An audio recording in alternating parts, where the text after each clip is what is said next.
Здравейте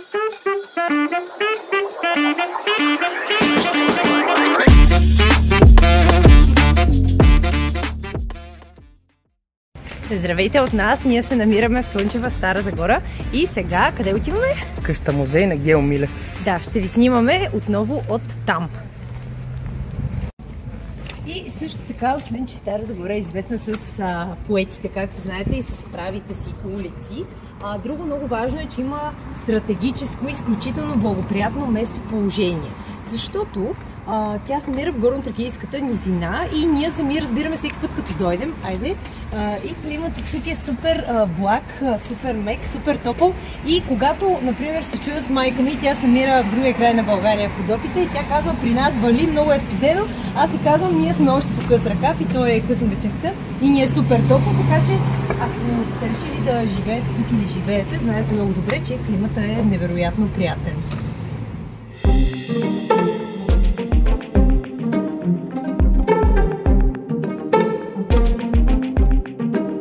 Хайде сега слушаме защо ги поправяме. Първо обувката на пепелашката, ще си намерим пепелашката. Дай да пробвам. Я видим дали си ти това. Дали ще стане тази обувчица. Само някоя количка да не мине през кръг. Леле, пасна, браво. Хайде, с една бяла и една черна тръгвам. Намерихме се. Чакам предложение за брак. Какво стана обувката, вече може да се предложи плана нататък. Ключовото за нас, защо поправяме, а не купуваме задължително нова всеки път, когато нещо се... Просто да удължим живота, за да рециклираме повече, да удължим и живота. И за да не замърсяваме околната среда, защото всъщност, ако сте запознати, предполагам, да, модната индустрия е тази, която най-стабилно... Да, всъщност е най-големия замърсител на планетата Земя и за това би трябвало да сме тези, които да я пазим. Може да си рециклирате или пък да по-рядко си взимате нови.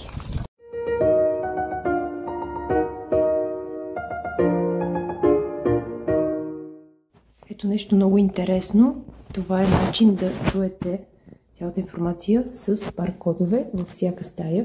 В случая тук са го направили, си има баркодче, сканирате го и чувате информацията. Много интересно, като цяло беседа се получава и то всъщност е безплатно. Айде обясни сега. Бюрото на Гео Милев, ето му е писалката. Тук си е топкал мастило, тук си е изцеждал мастилото, писал си стихотворенията и е така си е слагал, после да го чака. И после пак е правил същото. Ето тук се е молил и като подарък за завършването е получил Библия, а не кола или... Не кола, не силикон, не ланци, не някаква крупна сума пари, не бизнес. Или не апартамент. А най-ценното е, баща му е казал всеки миг на живота си да помни, че Бог е с него и отношенията с Бога са най-важното нещо, което той трябва да поддържа в живота си.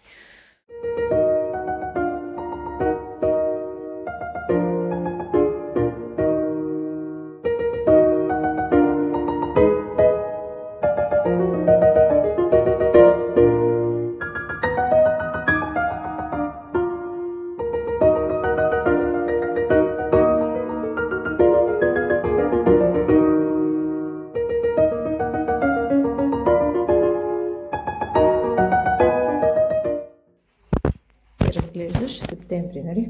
Да. Оригинала. Не. А това какво е? Апаратче? За гледане на...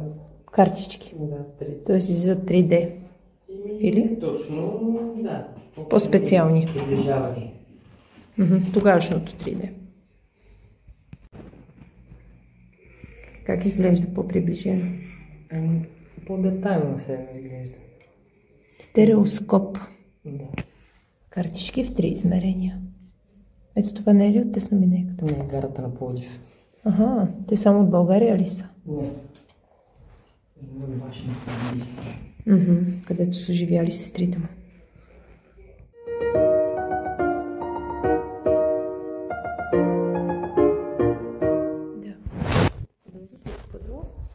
Преводач, публицист. Публицист, критик, художник, да.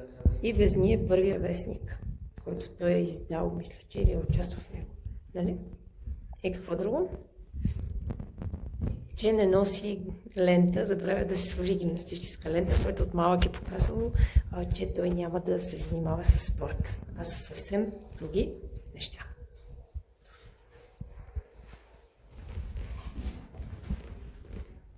С моето заминаване от света, много от чертите из живота на сина ми ще изчезнат. Хайде! Да, летен дъб. Засаден от Гео Милев 1991 година. На колко години? Е дървото ли? Да.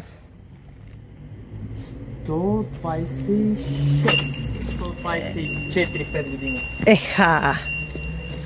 Чао! Беше много готино. Да, и филмчето накрая беше много докосващо.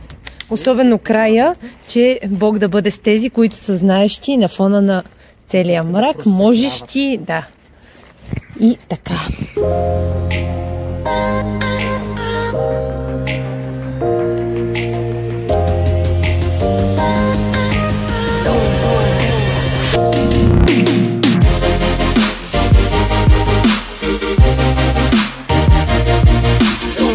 Хайде сега, ела да ти покажа къде ще идем. Къде? Ела.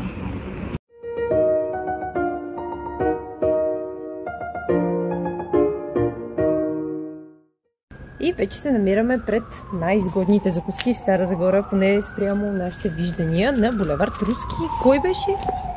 16. А изживяването в музея беше прекрасно. Доволни сме и както винаги ще отидем пак, защото ние със всеки музей, аз поне съм така, ходя втори, трети и четвърти път, докато не го разгледам целия, защото съм много бавна в това да го гледам обстойно. И тук много ни хареса иновативната идея за баркодовете. Това замества беседата. И всъщност успяхме да изслушаме около половината баркодове. Беше много така трогваща цялата история на семейството на Гео Милев. Нали, не само на него самия, а и като цяло интересно е за неговите сестри, които повечето от тях са дълголетници, дълголетнички. Нали? Да. И така. И вече се паркирахме на една пейка в едно паркче с езеро и с патици, в близост до ЖП гарата на Стара Загора. И сега всеки момент започва работния процес. Сега нека споделим на кое най-много му хареса от музея, т.е. от къщата музей на Гео Милев. Започни ти. На мен най-ми хареса пещта, която видяхме такава от едно време пещ, така скътана в едно ъгълче на къщата и факта, че Гео Милев си е взимал оттам въгленче и е рисувал по стените, т.е. още от много малък той е знаел дълбоко в себе си, че ще бъде нали, човек на изкуството, художник, писател, преводач и така нататък. Било е вградено в него и той го е изявявал тогава и баща му всяка година е боядисвал пак и пак стените на къщата. Това за мен беше най-интересното, което научих от преживяването си в този исторически обект. А при теб? На мен ми хареса най-много бюрото на Гео Милев и също така филмчето, което накрая ни прожектираха 11-минутното филмче от бащата на Гео Милев за него. Той е за Гео Милев. Да. И за неговата нелепа смърт и съдба. Той всъщност пак още в началото на стиховете си е писал за съдбата, мисля, или в края, или в началото имаше едно стихче, което чухме там чрез баркодовете и то беше свързано с съдбата. И така.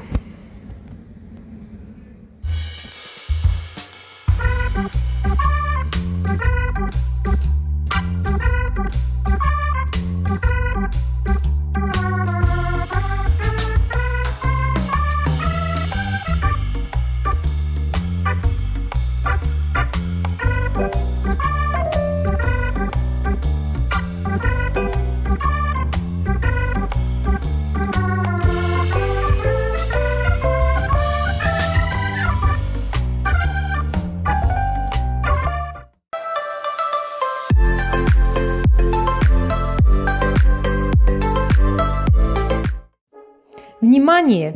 Важно е да знаете, че следващите кадри, които предстои да видите, не са спонсорирани от показаните търговски обекти. Това е просто част от нашия ден и съответно от нашата история. Идете от мен, аз трябва да кажа къде отиваме, тъй като аз съм инициатора и отиваме в така любимото за едни и така омразно за други джамбо. Както и в Теди, в Пепко и после ще разберете най-якото и най-лудото и най-важното. Най-лудото. Какво стана в Минимарт? Просто тук няма връзка с самия магазин като реклама или като промотиране или като нещо, каквото и да било. По-скоро с ситуацията. Да, до скоро. Няма връзка. Аз демонстрирам нещо много опасно, не го правете вкъщи. Взимате един чук от 1000 тона. Много е всъщност тежко. 10 000 тона, много се извинявам. 10 000 тона. И нищо не ви става, защото главата ви е много дебела. И просто нищо не ви става, но не правете това вкъщи. И не правете на бебето зад вас. Това е.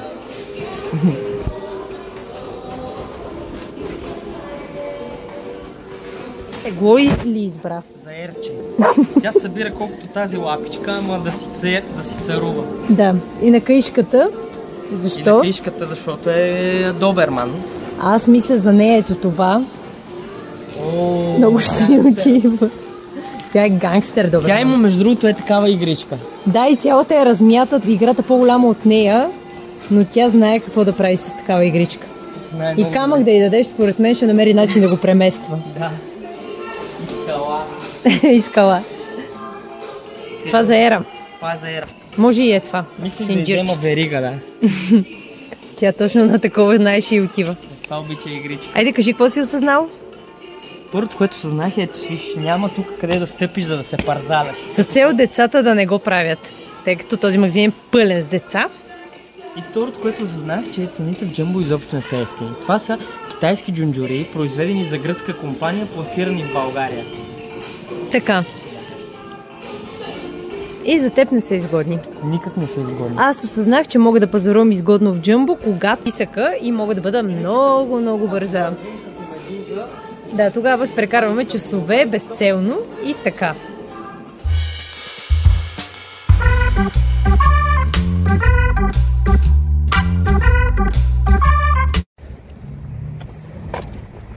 Какво си намери? Летящо цвече. Много яко. Розови късметчета. Браво на теб. Ще си пожелая по нещо за всяко едно от тези листа. Еха, вижте къде бяхме. 50 желания. Ето този голям грамадански започнаха мол. да изпадат. Са ми изпаднаха. Но навън има много по-хубави неща. Катерина е усмихната. Като, например, това цвече, което се разпръсна. Ме зарадва много повече от тези покупки. Ето тук. Явно аз това съм го осъзнал преди около 25 години и затова... Затова да обичаш моя. А навънка. Аз съм на път да го осъзная. До скоро. До скоро. Важно уточнение. Кадрите от магазина, които ще видите, не са реклама. Те не са заснети по поръчка, нито по инициатива на собствениците или управителите на магазина и като цяло от съответния бранд. Това е напълно истинска история. Просто забравихме телефона си там и след 3 дни се върнахме да си го вземем. Оценихме човечното отношение на персонала там, но не целим по никакъв начин да свързвате това с комерциална цел. Какво се случи? Вчера вечерта, късно през нощта, решавам да си извадя телефона, за да проверя колко е часа, но тъй като той няма екран в момента и е за поправка, стои някъде в чантите и преди около 2 дена ние преценихме, че няма да го взимаме с нас и аз реших, че той си е в чантите, в къщи и 2 дена не съм сещала за него, защото е неизползваем, както ви казах, само часа си виждам на него. Тепърво ще му сменям екрана, ела насам. И вчера през нощта, след 12 часа, започнахме да робим и да го търсим и изведнъж осъзнахме, че телефон няма.